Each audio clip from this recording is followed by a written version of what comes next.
Good morning student. I am Pratiksha Gehlot from Sunita global school. मैंने chapter 8 start किया था और उसका रिवीजन भी किया था। कुछ टॉपिक्स अपन ने पढ़ लिए थे। आज अपन अपना न्यू टॉपिक स्टार्ट करते हैं।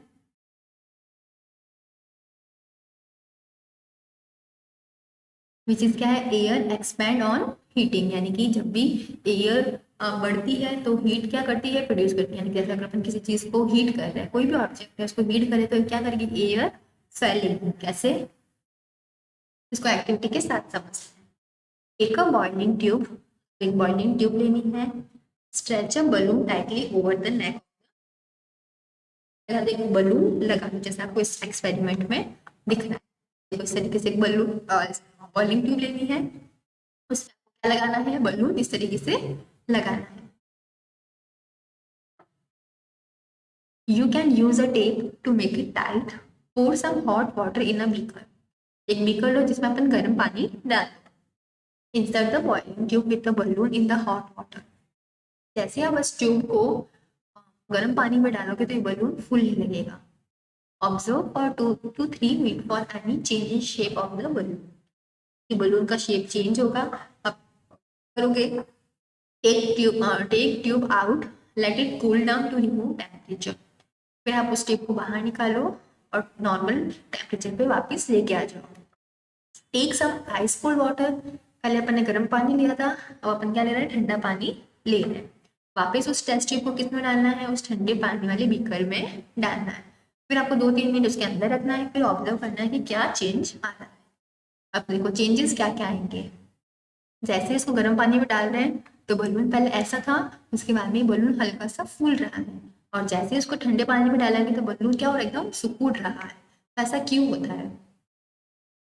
What makes the balloon inflated when the boiling tube is placed in hot water? Why is the same balloon deflated when the tube is in cold water? Inflated यानी कि balloon फूल रहा है और deflated यानी कि balloon सिकुड़ रहा है। Can we infer from the first observation that air expand on heating? तो इससे क्या पता चलता है कि जब भी अपन कोई भी अपने आसपास की जो एयर होगी या फिर उसको कोई भी चीज को गर्म करेंगे तो उसके आसपास वाली एयर क्या करेगी? फैलेगी।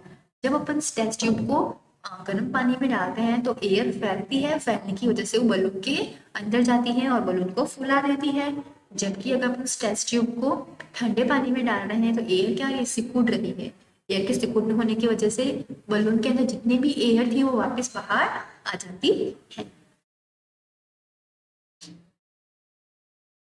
The next activity is very interesting. This will make you understand more about hot air.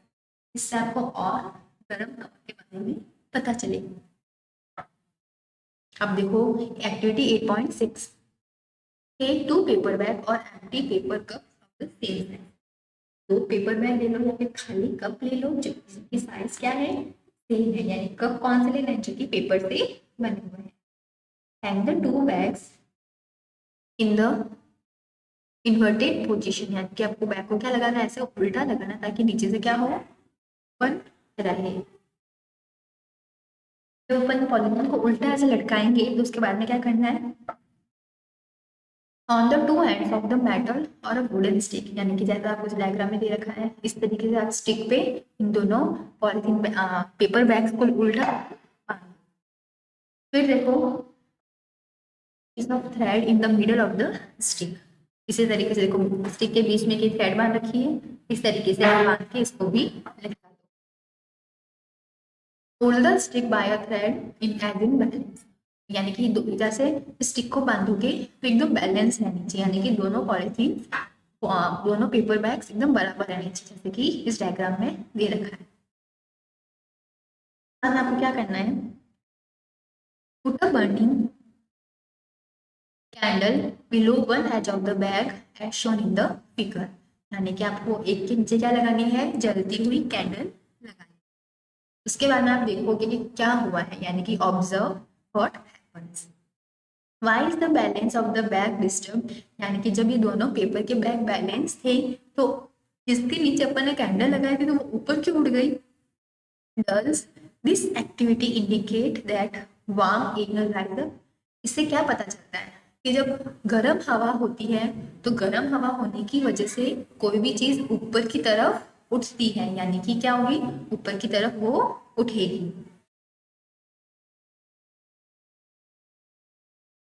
As the worm rises up, it pushes the bag above the candle. जैसे जैसे हवा गर्म होती जाएगी वैसे वैसे वो उस पेपर के बैग को ऊपर की तरफ उठाती जाएगी। Thus, the disturbance of the balance suggests that warm air is lighter than cold air. इस एक्सपेरिमेंट से हमें ये पता चलता है कि गर्म हवा ज़्यादा लाइट होती है, यानी कि हल्की होती है, कोल्ड एयर से यानी कि ठंडी हवा से। Can you now explain why smoke is rises up?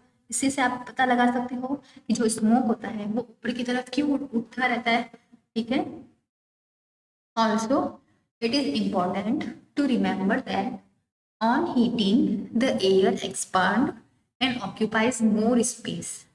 और इससे अपन को ये भी पता चलता है कि जब अपन हीट करते हैं तो एयर को ज़्यादा जगह चाहिए होती है, यानी कि it is important to remember that on heating the air expand and occupies more space.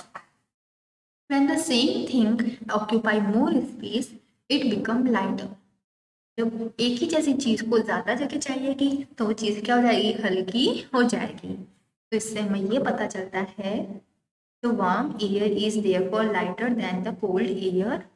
That is the reason that the smoke goes. इसी रीजन से हमें ये पता चलता है कि जो हवा होती है या फिर जो स्मोक होती है वो ऊपर की तरफ उड़ती है, यानी कि स्मोक किससे निकलती है, जब अपन किसी चीज को जलाते हैं। In nature, there are several situations where warm rises at a place.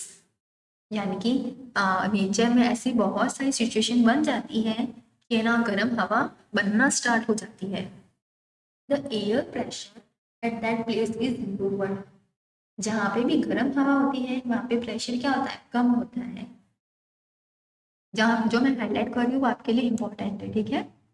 And the cold air from the surrounding air rushes in to fill its place. देखो जहाँ पे कोई कम चीज होती, देखो दो पानी की गिलास है, दोनों गिलास को मैं बीच में से ज्वाइंट कर लेती हूँ स्ट्रॉ से। एक गिलास में पूरा पानी है, एक गिलास में पानी बहुत कम है। अगर जिसमें पूरा पानी है वो पानी उस स्ट्रॉ में से होते हुए दूसरे गिलास में चला जाएगा, यानी कि क्या हो रहा है, एक गिलास में जहाँ कम पानी था जब अपन ने दोनों को कनेक्ट किया, दोनों को जोड़ दिया था तो ज्यादा पानी वाला जो गिलास था उसमें से पानी कम गिलास में चला गया। यानी कि जहाँ पे चीज कम थी, यानी कि पानी कम था, वहां पे पानी गया ना। तो वैसे ही नेचर में भी ऐसा होता है, जहाँ पे लो प्रेशर होता है एयर में, जब लो प्रेशर होगा तो जो दूसरी एयर है वो उस जगह पे आके आना स्टार्ट हो जाएगी। और लो प्रेशर कहाँ होगा, जहाँ पे हवा क्या होगी, गर्म होगी, तो उस जगह पे ठंडी हवा आना स्टार्ट हो जाएगी दूसरी जगह से। This set up convection in air as you learn in chapter। अब देखो why current generated due to uneven heating on the earth। यानी कि जो हवा की जो करंट्स है यानी कि विंड्स है वो जनरेट कैसे होती है, यानी कि जो एयर एक दूसरे से एक प्लेस से दूसरे प्लेस पे जब पास होती है उसको बोलते हैं विंड। तो ये विंड प्रोड्यूस कैसे होती है या बनती कैसे है। अब देखो इसमें सिचुएशन क्या क्या होती है। देखो फर्स्ट रीजन क्या है, uneven heating between the equator and the poles. सबसे पहले आपको पता रहना चाहिए कि पोल्स वाली साइड कौन सी होती है और इक्वेटर वाली साइड कौन सी होती है। ऊपर वाली साइड क्या होती है, पोल्स होती है, और जो बीच वाली साइड है आपको क्या दे रखी है, इक्वेटर दे रखी है। तो देखो अनइवन हीटिंग यानी कि कभी यहाँ पे गर्म हवा तो कभी वहां पे गर्म हवा, क्या बोलते हैं, अनइवन हीटिंग। यानी कि एक जैसी हवा नहीं चलती है, इस वजह से भी विंड करंट प्रोड्यूस होती है। You might have learned in geography that region close to the equator get maximum heat from the sun। यानी कि वो जगह जो कि इक्वेटर में होती है, यानी कि बीच वाली साइड में होती है, ये वाली साइड में, जहाँ पे बहुत ज्यादा गर्म हवा होती है क्योंकि यहाँ पे डायरेक्ट सन की रोशनी। The air in these region get warm, यानी कि यहाँ की हवा भी क्या होती है, बहुत गर्म होती है। द वार्म एयर राइजेस, यानी कि गर्म हवा, मैंने अभी बताया था कि गर्म हवा क्या होती है, ऊपर की तरफ उठती है, and the cooler air from 2 to 30 degree latitude,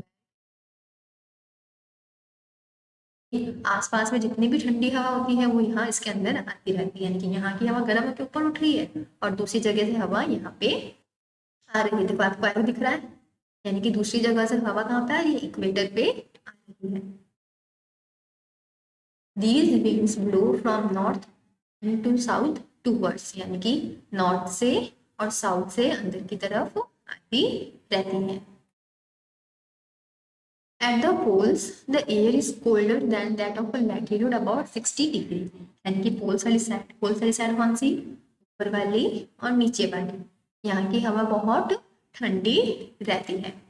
The warm air at these latitude rises up and the cold region rushes in to take its place. In this is set up from the poles to the warmer latitude, तरीके से यहाँ से गर्म हवा उठती है, ऊपर की तरफ आती है, यहाँ से पोल से और यहाँ से पोल से हवा फिर बीच में आना स्टार्ट हो जाती है, और इसी तरीके से हवा यानी कि विंड का मूवमेंट होना स्टार्ट हो जाता है, यानी कि विंड का मोशन होना स्टार्ट हो जाता है। The winds would have blown in the north-south direction from the north to south और from south to the north, यानी कि जो हवा होती है नॉर्थ से कभी साउथ में आती है, साउथ से कभी, each in direction is however caused by the rotation of the, और इसी तरीके से जब बार बार हवा में चेंज आता है तो इससे क्या होता है, अर्थ में रोटेशन होता है हवा का। फिर देखो नेक्स्ट पार्ट क्या है तुम्हारा, even heating of land and water, यानी कि देखो सूरज की रोशनी आएगी, सूरज की रोशनी आने से यानी कि सनरेज आने से लैंड भी गर्म होती है और पानी भी गर्म होता है। अब आप मुझे ये बताओ कि लैंड पहले ज्यादा गर्म होता है या वाटर पहले गर्म होता है। ऑब्वियसली लैंड जल्दी गर्म होता है, ठीक है। अगर आप देखोगे जब गर्मियों में अपन छत पे जाते हैं तो अपन ना बर्ड्स के लिए पानी डाल के रखते हैं, तो जब अपन जाते हैं तो वहाँ की लैंड भी गर्म होती है, यानी कि छतों की जो रूफ टॉप होती है वो भी गर्म होती है और पानी भी गर्म होता है। लेकिन जितना ज्यादा लैंड गर्म होगा पानी उतना ज्यादा गर्म नहीं होता है ना, देखा होगा ना। तो इसका मतलब क्या है कि लैंड ज्यादा जल्दी गर्म होती है, किसके कंपेयर में, वाटर के कंपेयर में। You have read about the sea bridges and the land bridges in chapter 4. Bridges क्या होती है, ब्रिजेस यानी कि वो हवा जो कि लैंड से उठ के समुद्र की तरफ जाती है, और वो हवा जो समुद्र से उठ के लैंड की तरफ आती है उसको क्या बोलते हैं, सी ब्रिजेस, क्या बोलते हैं, ब्रिज, ठीक है। In summer near the equator the land warm fast, most of the time the temperature of the land is higher than that of water in the oceans. सबको पता है इक्वेटर के साइड में जल्दी गर्म होता है, क्यों, क्योंकि सनरेज वहाँ पे जल्दी पड़ती है और वहाँ की जो लैंड होती है ज्यादा गर्म हो जाती है, किसके कंपेयर में, वाटर के कंपेयर में। The air over the land gate heated and rises up, जो भी हवा होती है जो लैंड के ऊपर होती है वो जल्दी गर्म होके उठती है। अब देखो एयर प्रेशर हो रहा है, एयर प्रेशर कम हो गया तो हवा ऊपर की तरफ उठी, जब वहां का प्रेशर कम हुआ तो जो ठंडी हवा है, ठंडी हवा भी कहाँ पे है, सी के ऊपर है, यानी कि ओशन के ऊपर है, क्या है, ठंडी हवा है। तो वहां की हवा दिन में कहाँ पे आती है, लैंड पे आती है, और रात को ये उल्टा हो जाता है। रात को क्या होता है, जो लैंड की जो हवा होती है वो उठ के ओशन की साइड में जाती है। The air over the land with हो गया, this causes the winds to flow from the ocean toward the land, ठीक है। These are the monsoon winds, और ये कौन सी winds होती है, मानसून वाली, जब बारिश आना स्टार्ट हो जाती है। और विंटर में क्या होता है, the direction of the winds flow get reversed, और ये डायरेक्शन चेंज हो जाता है, यानी कि उल्टा हो जाता है। It flows from the land to the ocean, यानी कि गर्म हवा लैंड की कहाँ पे चली जाती है, ओशन में। ओशन में जाने से क्या होता है, अपने यहाँ पे सर्दी पड़ना स्टार्ट हो जाती है। The winds from the ocean carries water and bring rain. जो भी हवा होती है जो ओशन के साथ आती है, यानी कि ओशन के ऊपर वाली जो हवा जब आती है वो अपने साथ क्या लाती है, पानी लाती है, और वही पानी किसमें आता है, अपने बारिश के फॉर्म में। और ये किसका पार्ट है, वाटर साइकिल का part. The monsoon winds carry water and it's rain. Cloud bring rain and give us happiness. बादलों से बारिश आती है और हमें क्या देती है, खुशियाँ देती है। Farmers in our country depend mainly on rains for their harvest. यानी कि जो भी किसान वगैरह हैं वो किस पे डिपेंड रहते हैं, बारिश पे डिपेंड रहते हैं। They are many folk song associated with cloud and rains. बहुत सारे गाने भी बने हुए हैं बादलों पे और बारिश पे। फिर नेक्स्ट क्या दे रखा है, however it is not always happy ending, rain often create problem। भाई हमेशा हमारे लिए बारिश अच्छी नहीं होती, बारिश से कभी कभी हमें प्रॉब्लम भी होती है। कैसी problem, can you discuss the cause and the solution of the problem with your teachers and parents. In nature itself there are certain situations that can sometimes create disaster and pose threat to humans, animals and plant life। जब बहुत तेज बारिश आती है तो तूफान आता है, cyclone आता है, इस वजह से इंसानों को, एनिमल्स को, प्लांट्स को बहुत ज़्यादा नुकसान होता है। तो इससे कहने का क्या मतलब है, बारिश सिर्फ और सिर्फ हमारे लिए अच्छी नहीं होती है, अगर बहुत ज़्यादा बारिश आ जाए तो उससे हमें नुकसान भी हो सकता है। अब नेक्स्ट टॉपिक क्या है आपका, थंडरस्टॉर्म एंड साइक्लोन। इस टॉपिक को अपन अपनी नेक्स्ट क्लास में देखेंगे। तो ये आपको जो इसमें समझ में नहीं आया है उससे पूछ सकते हो और इसको अच्छे से रीड करना। तब तक के लिए stay home, stay safe, good bye.